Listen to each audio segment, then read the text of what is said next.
All right, welcome everybody. Thank you for taking the time to join us again. So, to start, I'd like to ask everybody, as I usually do, if you could please mute your microphones, just so I don't hear any other voices come in. That throws me off a little bit while I'm trying to make the presentation. So if you could do that, that'd be great. So the topic this week is verifying the integrity of the gas train. So let's get started on this. So we'll start out. What is the gas train? So the gas train is the collection of components from the gas delivery all the way to the burner. And the gas train can consist of different things, but it's all the components from the gas pressure regulator to the gas safety shutoff valves. While it is obviously important when you pipe the gas train to verify that there are no external gas leaks from any of the threaded or bolted connections, it's also important to periodically verify that there are no internal leaks. Internal leaks are much harder to identify, as there will not likely be any accompanying odor until there has been quite a large amount of gas leaked. Usually these types of leaks can be the most catastrophic, but fortunately there are ways to quickly and easily identify issues with the integrity of the gas train so they can be fixed before any incidents occur. So what is required to be in the gas train? Well, there's different codes that apply to the installation that will likely require more than just a single gas safety shutoff valve. And here's a list of some of the codes. I'm not going to go over all of them, and this isn't really about the codes, but this is a listing of different codes you might have to adhere to when selecting components for the gas train. So in a basic gas train, there will be at least one gas safety shutoff valve controlled by the flame safeguard. And this would be, for example, a residential unit might be this simple. So UL, FM, and different codes are going to require different configurations depending usually on the output. So in this case, UL would require a single valve from 400 to 2500 MBH. So you're going to want to consult the code. And a disclaimer, all of the diagrams that I have in the presentation are generic in nature, so you're going to always want to consult the codes and not go by my diagrams here. So this is a diagram of a single gas safety shutoff valve. You're going to have gas coming in one side, a shutoff mechanism, and gas coming out the other side. So there are three primary types of valves that you're going to encounter for gas safety shutoff valves. The first is diaphragm, and the diaphragm is going to use a standard diaphragm configuration that can also regulate pressure but can be shut using an electrical signal. And these are typically going to be allowed on a smaller gas train.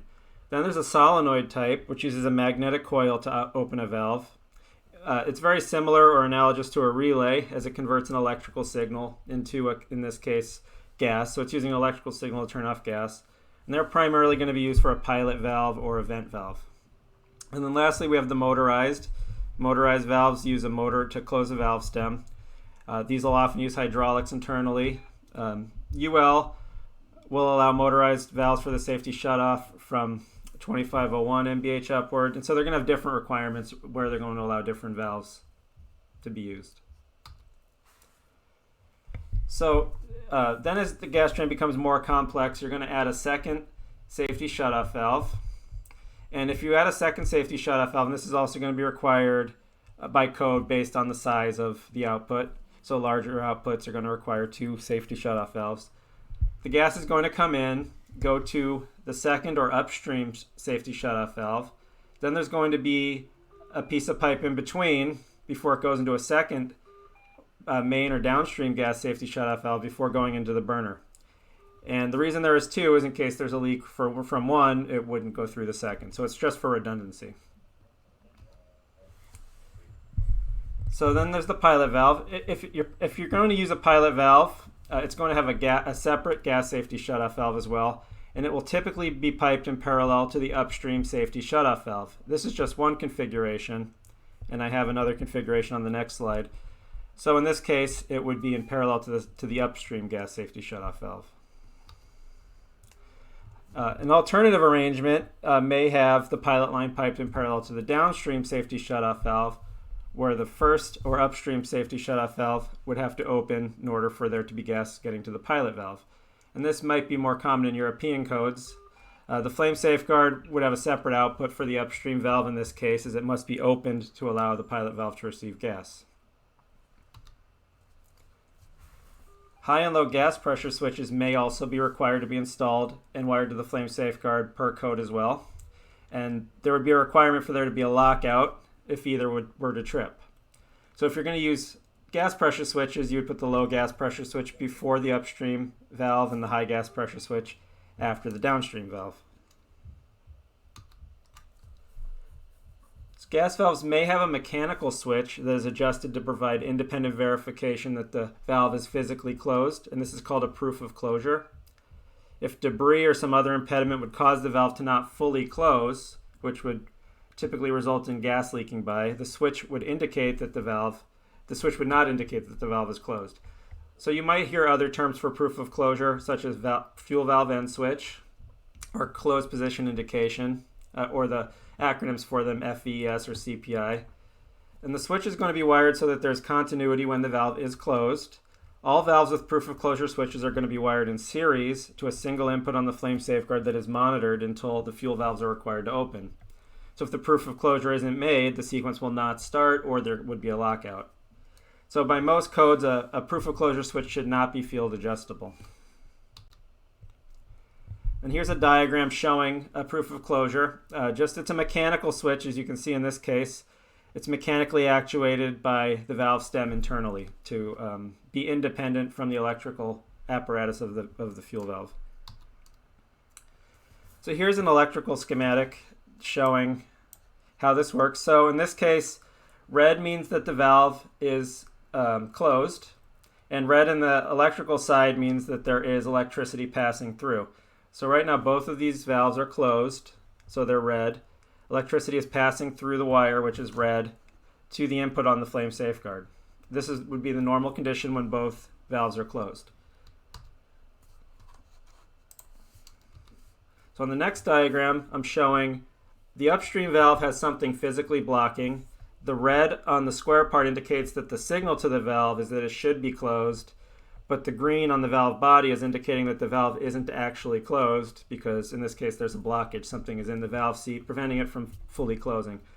So in this case, the proof of closure, the voltage is making it to the proof of closure switch of the upstream valve, but now it turns black, indicating that, and it's open, indicating that the voltage is not making it through to the flame safeguard. So the flame safeguard in this case would know that there is a gas valve that is open when it shouldn't be open. So next we have the vent valve, and a method used to ensure that the gas isn't leaking into the combustion chamber that is common is to add a vent valve in between the upstream and downstream valves in the piece of pipe that exists. So this is normally a solenoid valve that is open when there is not any power, and this is why it's called a normally open vent valve. So power is applied to the solenoid at the same time it's applied to the gas valves, so that while the gas valves open, the normally open vent valve closes. So the reason we have the normally open vent valve in this case is so that if this valve is leaking, the upstream valve, the gas pressure that leaks by would go up into the normally open vent valve and actually just vent to the exterior, vent to atmosphere, instead of venting into the combustion chamber. So leak tests are also going to be required by most codes at least annually, at least once per year. And a leak test manual leak tests are done using the leak test valves provided, and the valves must be provided after each safety shutoff valve for the purposes of the test. And they all have a plug in them when not being used. And I do have some additional slides showing exactly how a leak test is done coming up. A valve proving system is a function in the flame safeguard that uses a gas pressure switch or an analog transducer to stage the safety shutoff valves and monitor the state of the gas pressure. This allows a leaking valve to be detected instead of just venting to atmosphere.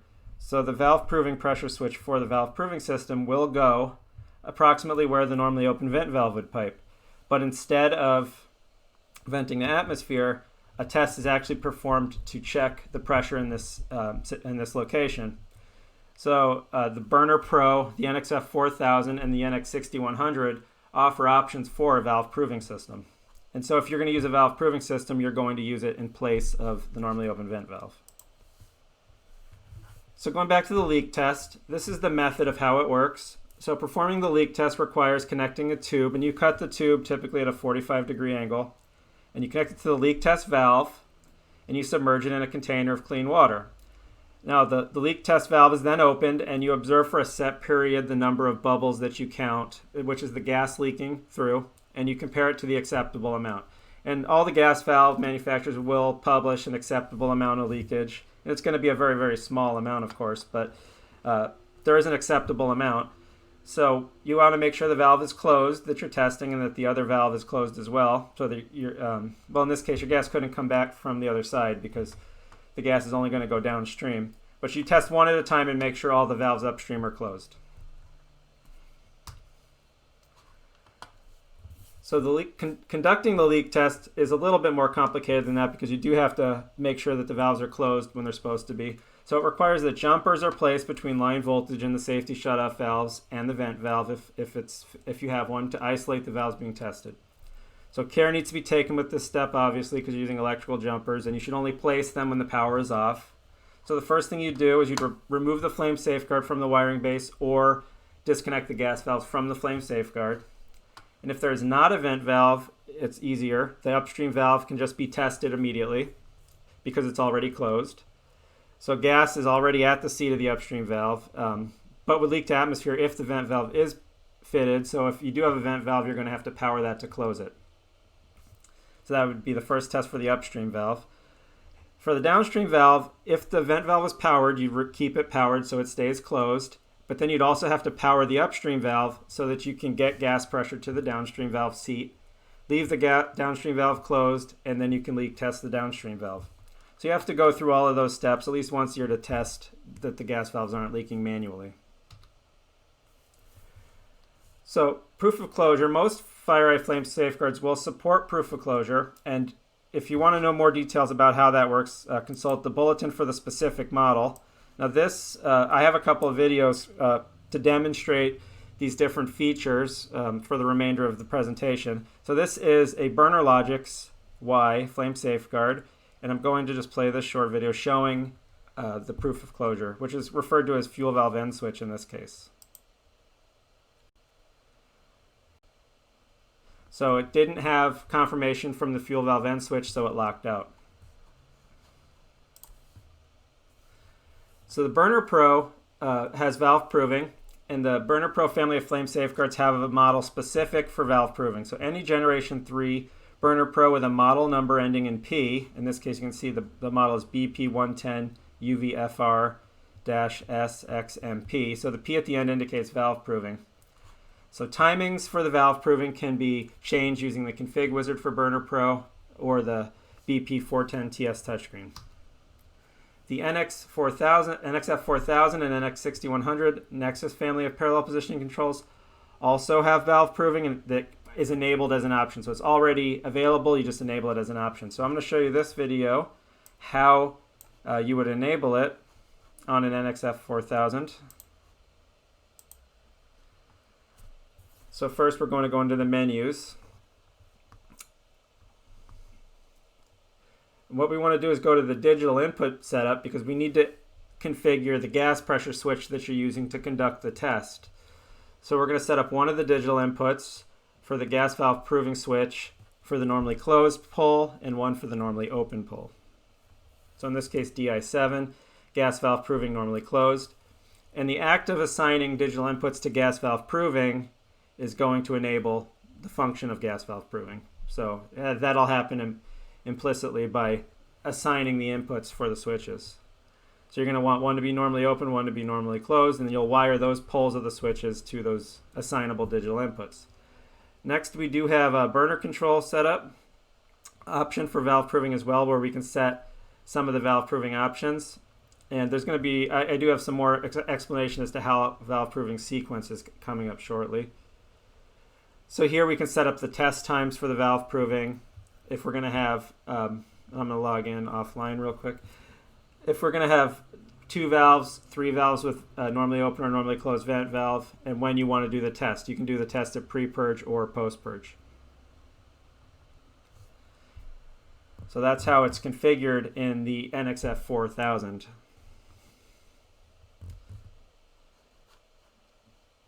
So going over this now, I realize maybe my sequencing of slides is a little off because I jumped ahead with that, but it'll all be explained shortly. So the method of valve proving can be programmed to occur either at the beginning of the sequence, before the pre-purge, or at the end of the sequence after the post-purge. We just saw that configuring the NXF 4000, you could choose pre-purge or post-purge. In either case, the valve proving test is going to consist of the same steps. So in the following diagrams, blue will represent gas if it's present. So in this pipe, it's blue. Gas is present in that pipe. Red indicates that the valve is closed or that the switch is in the normally closed state. So in this case, the red is indicating that this valve is closed, and the red here is indicating that this switch is not detecting any gas pressure. The pressure is less than the set point. If they were green, it would indicate the valve is open, or that this was normally open and detecting that the pressure was greater than the set point. So the first step in the valve proving test is the evacuation. So in the evacuation, the downstream valve is opened so that any gas that was present in this center section is going to be evacuated to the combustion chamber. So the length of time that the valve remains open may be adjustable, but it will normally be around 5 seconds. So the first step is the evacuation of the chamber, and evacuates into the combustion chamber. So the second step is the evacuation test time. So following the evacuation, a test is performed for a set amount of time to ensure that the gas pressure switch here remains in the normally closed state. And the whole purpose of this was to evacuate any gas that was in there so that we start the test from a known point of the pipe being empty, and now any gas that would leak through the valve from here within 25 seconds would pressurize and make the switch change state. So if the test fails, the flame safeguard will lock out, and the lockout indicates that the upstream valve may be leaking since the space in between pressurized. So if it passes the evacuation test, now it moves on to the pressurization. So in this case, the downstream valve stays closed, but the upstream valve opens, which allows the gas on this side of the upstream valve to pressurize this chamber, and that'll happen for about 5 seconds. So that's the pressurization. Following the pressurization is the pressurization test time. Now both of the upstream and downstream valves are closed. A set amount of time, normally around 25 seconds, it takes place for the test. And the switch here is going to make sure that it stays pressurized, proving gas pressure for the entire length of the test. So because we pressurized it, it should remain pressurized, but if it doesn't, the flame safeguard will lock out, and that will indicate that this downstream valve may be leaking since the space in between is losing pressure. Now it couldn't indicate the upstream valve is leaking because we have pressure on the other side of it, so it's all going to go downstream. So that's what the pressurization test is going to check for.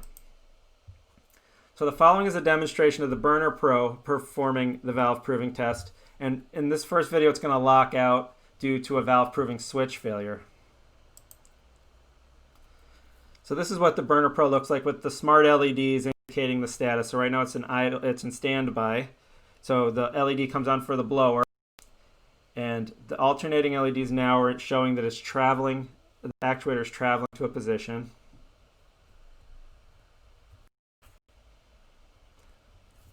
So this will take a little bit of time for it to reach that position.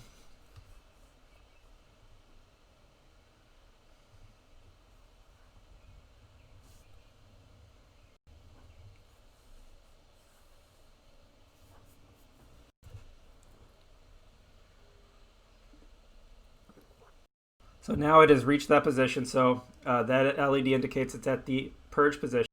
So right now it didn't even start the valve proving test, it locked out. So this LED is red, this one is red. They're a little hard to see because it's saturating the camera. So on the next slide, we'll show the lockout code. So by looking at the LEDs that are present, the lockout code says valve proof switch failure. So we never started the test. So the following, and this is a similar video, and this is the Burner Pro performing the valve proving test. So it starts, but it has a failure during the pressurization test.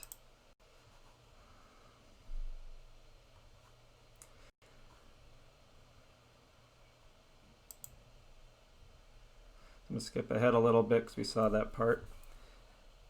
So we're doing the same, traveling to the purge position.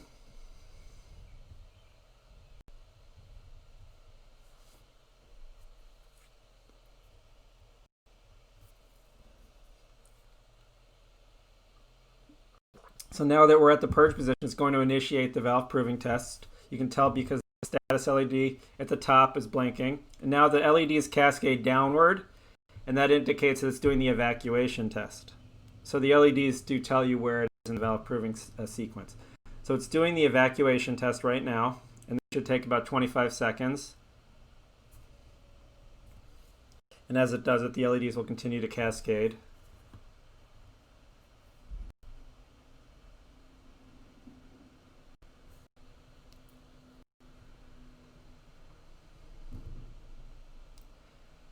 Now it normally would be moving on to the pressurization test. Okay, so it's in the pressurization test now. The LEDs are going upward. So it passed the evacuation test. Now it's the pressurization test. LEDs cascading up. Also will take 25 seconds.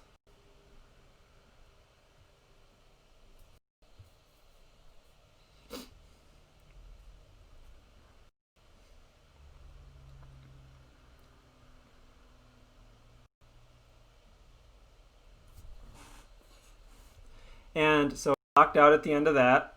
The LED's red up here, red here. So let the video finish and we'll see what the code was. So it did the evacuation test, it did the pressurization test, then it locked out. So it goes to show that it failed due to valve proving test failure. The lockout code is valve proof test time 2 fail. That is what the Burner Pro refers to the pressurization test as, is valve time 2. And so the LEDs indicate that lockout code. So this is a video of the Burner Pro performing the valve proving test with no failures. I'm going to skip ahead in the video just to show you it finishing. It's a fairly long video. So now the LEDs are going upward, so we know we're in the second test, the pressurization test. Okay, it's completed that. So now that it's completed the pressurization test, it's actually going to continue with the purge. So it started, it went to the purge position, it started the valve proving test, it did the evacuation test, did the pressurization test, passed the pressurization test. Now it's actually doing the purge, which is 30 seconds or so, in order to continue the sequence. So I'll skip ahead a little. The purge, I'm not sure how long it was. So now that it's done with the purge, it is traveling to the ignition position. You can tell it's traveling because the LEDs are alternating. So now it's likely that the Burner Pro will start, barring any other ignition or pilot issues. So we passed the valve proving test.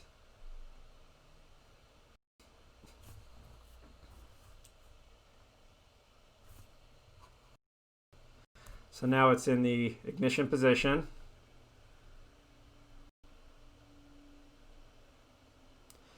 The blinking LED for the flame indicates the pilot, the PTFI.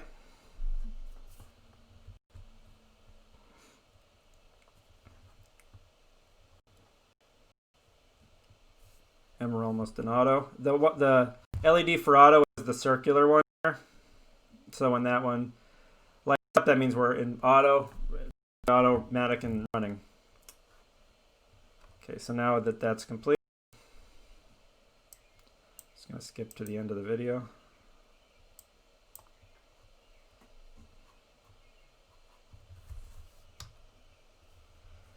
Okay, so the following, and now I have a couple of other videos. So this is the NXF 4000, and this is how the NXF 4000 performs the valve proving test.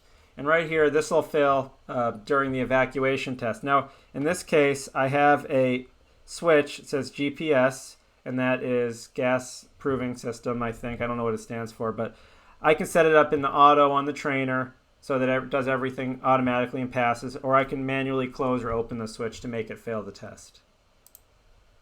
So in this case, it's a little hard to see the display, but it started with test 1, or it started with gas valve prove 1, which was only 5 seconds where it did the evacuation, and that happened quickly. Then it does prove 2, where it does the evacuation test for 25 seconds, and you can see the countdown on the display. And right now, that switch closed. So let's see if it passes this test. I don't remember if this is the evacuation or the pressurization test. So it locked out, and it says the reason is valve proving test 2. So in the case of the NXF 4000, they call the evacuation test 1, the evacuation test 2, the pressurization test 3, and the actual pressurization test is called test 4. So they're just sequential. So the following is the same thing, but this time it'll pass the first test and it'll fail during the pressurization test. So right when it starts, if we look up here, it's improve 1 for 5 seconds. It's doing the evacuation. Now it's testing the gas pressure switch during the evacuation for 25 seconds. And right now I've changed my switch from closed to open so that I pass the first test. But if I leave it at open, I won't pass the second test. So when it passes this test, it'll move to improve 3 for 5 seconds, which is where it pressurizes the space. So now I should be showing that I have pressurization during proof 4, but in this case I won't, so we'll lock out.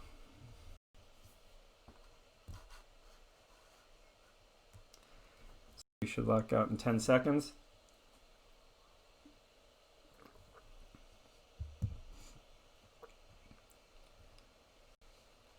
So when we get a lockout, valve proving test 4. So the lockout code does tell you exactly at which point in the test that you fail.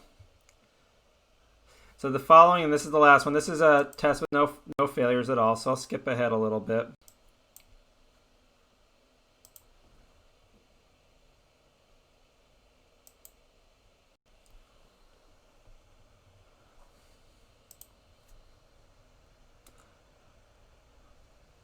All right, so right now we're in proof 4, the pressurization test, but now my switch is in auto, so the trainer knows whether the gas pressure switch should be open or closed when it's in auto so that it can pass the test. So it automates the test so that it will always pass. So now we're at 2 seconds left here. So we're going to pass the pressurization test. Now we actually begin our purge. So our purge is counting down from 30 seconds. So we went to the purge position, started the valve proving test. Now that we passed the valve proving test, we actually purge, same as the Burner Pro. So now we have 10 seconds of purge left.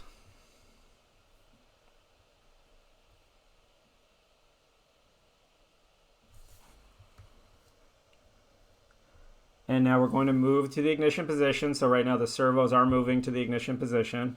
So while it says wait 2.5 minutes, it doesn't take it that long. That's just how long it has to do it.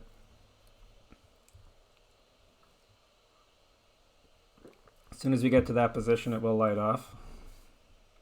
So now ignition, pilot, and the first upstream gas valve have opened because we're in PTFI.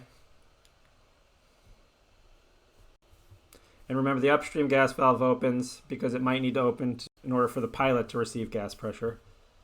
So now we're in MTFI and MFEP. And again, the status is up here on the Nexus display. And now we're in auto. So everything's running in automatic. Valve proving was completed. So that is everything from this presentation. So if you guys have any other questions and want to type them in the chat now, I can see that and I can answer them. I hope you guys learned something about valve proving and proof of closure and all of the other gas train components. And thanks and have a good day, everybody. If you guys have any questions again, put them in the chat.